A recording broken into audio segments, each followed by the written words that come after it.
ప్రభునందు ప్రియమైన శ్రోతలకు వందనములు. ఈ పోడ్కాస్ట్ కార్యక్రమం నాకు స్వాగతం. మీ అందరి కొరకు ఈ కార్యక్రమమును ప్రసారం చేయుచున్నాం. విని దైవాశీస్సులు పొందుకోగలరు. మీ జీవితంలో ముందుకు సాగలేనంతగా మీరు ఎప్పుడైనా బలహీనంగా ఉన్నట్లు భావించారా?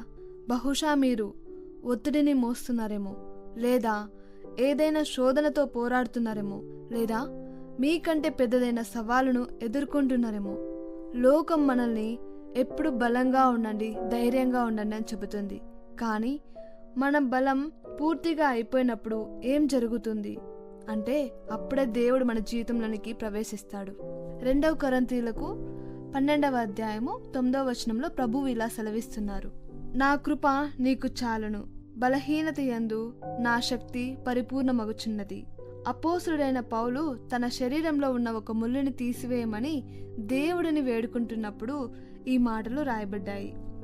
ఆ ముళ్ళు ఏమిటో మనకి ఖచ్చితంగా తెలియదు, కానీ పౌలు దానితో తీవ్రంగా పోరాడాడని మాత్రం తెలుసు.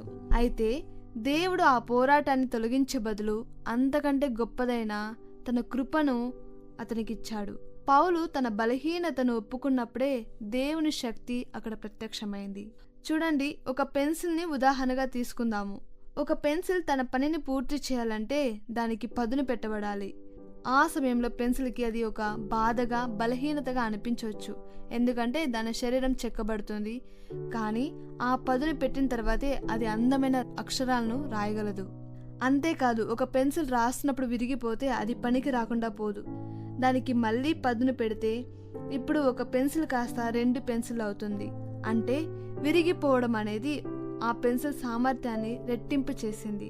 మన జీవితంలో కూడా మనం విరిగిపోయినప్పుడు మనం పనికి రాకుండా పోయామని అనుకుంటాం, కానీ దేవుడు ఆ విరిగిపోయిన స్థితిలోనే మనల్ని మరింత పదును పెట్టి తన మహిమ కోసం 2 రెట్లు ఎక్కువగా వాడుకుంటాడు. బలహీనత మిమ్మల్ని అనర్హులుగా చేయదు. నిజానికి దేవుడు తన శక్తిని చూపించడానికి ఎంచుకునే స్థలమే మీ బలహీనత.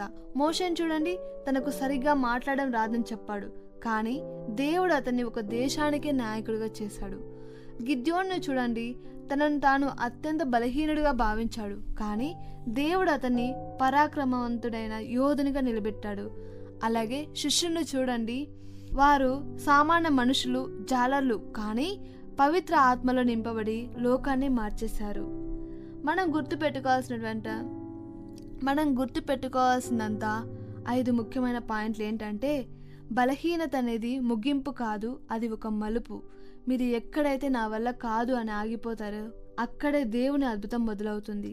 2వది, ఆయన కృప కొలవలేనిది. సముద్రం నుండి ఒక గ్లాసు నీరు తీస్తే సముద్రం తరిగిపోదు కదా, అలాగే మీ బలహీనత ఎంత పెద్దదైనా దేవుని కృప దానికి సరిపోవడమే కాదు, ఇంకా ఎక్కువే ఉంటుంది. అలాగే 3వది, మట్టి ఘటాల్లో దాచబడిన నిధి. మనం బలహీనమైనట్టు మట్టి పాత్రమే కావచ్చు, కానీ మనలో ఉన్న దేవుని శక్తి ఒక అమూల్యమైన నిధి వంటిది. అలాగే తగ్గింపులోనే హెచ్చింపు ఉంటుంది. మనం ఎంతగా దేవుని మీద ఆధారపడతామో ఆయన మనల్ని అంతగా ఉన్నత శిఖరాలకు చేరుస్తాడు. 5వది, ధైర్యంగా అడుగు వేయండి. మీ బలహీనతను చూసి సిగ్గుపడకండి, భయపడకండి. అది దేవుని శక్తి ప్రదర్శించబడే ఒక గొప్ప వేదిక అని నమ్మి ముందడుగు వేయండి. రోజు ఇలాగ ప్రార్థించండి. బలహీనత అనేది అపజయం కాదని, అది నీ శక్తి మమ్మల్ని కలిసే చోటని గుర్తు చేసినందుకు వందనాలు ప్రభువా. ఈరోజు మా పోరాటాలను నీకు అప్పగిస్తూ నీ కృపపై ఆధారపడుతున్నాము. నీ శక్తి మాలో పని చేస్తుందని నమ్ముతూ ధైర్యంతో ముందుకు సాగడానికి మాకు సహాయం చేయు ప్రభువా అని ప్రార్థించండి. గుర్తుంచుకోండి, దేవుడు బలవంతుల్ని వెతకలేదు, తన మీద ఆధారపడే బలహీనుల్ని బలవంతులుగా మారుస్తాడు. కాబట్టి ఈరోజు నువ్వు బలహీన స్థితిలో ఉన్నావా, దేవుడు నిన్ను బలపరచబోతున్నాడని జ్ఞాపకం చేసుకొని ముందుకు వెళ్ళు. దేవుడు మిమ్మల్ని దీవించి ఆశీర్వదించునుగాక. ఆమెన్. God bless you. ఈ కార్యక్రమమును గూర్చి మీ సలహాలు మరియు మీ ప్రార్థనా అవసరతల కొరకు మమ్మను సంప్రదించవలసిన మా ఫోన్ నంబర్ 9485585039 మరియు ఈమెయిల్ ఐడి info@fibaonline.org. మా ఫోన్ నంబర్ మరొకసారి 94805850 39. Email ID info@fibaonline.org.